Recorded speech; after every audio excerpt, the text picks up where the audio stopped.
Dito kami ngayon sa farm ng auntie namin. Maraming laprisan dito guys. Ayun oh. So this is what we call agarwood guys. God!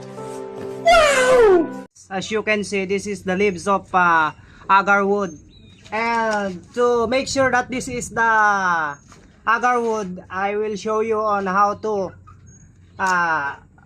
identify this. Some of parang parang bignay. Kung makikita Kita mo to.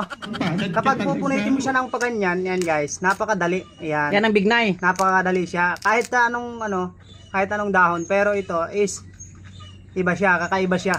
Oh.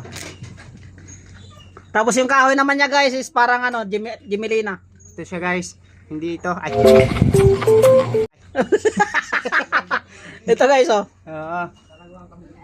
So ito ang dahon niya, katawan niya, ang kahoy niya. Mabango to, mabango. Ayan. Ayan, that is the laprisan. Diyan ako yumaman guys.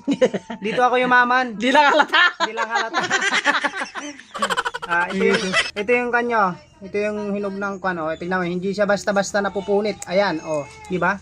Oh. Hindi siya basta-basta. Oh, papakita ko sa inyo, hindi siya basta-basta napupunit. Binibot kabina ay ayan oh, sumasama lahat. Kung pupunitin mo siya ng gitna, ayan. Ayan. Tama na guys, maingay na.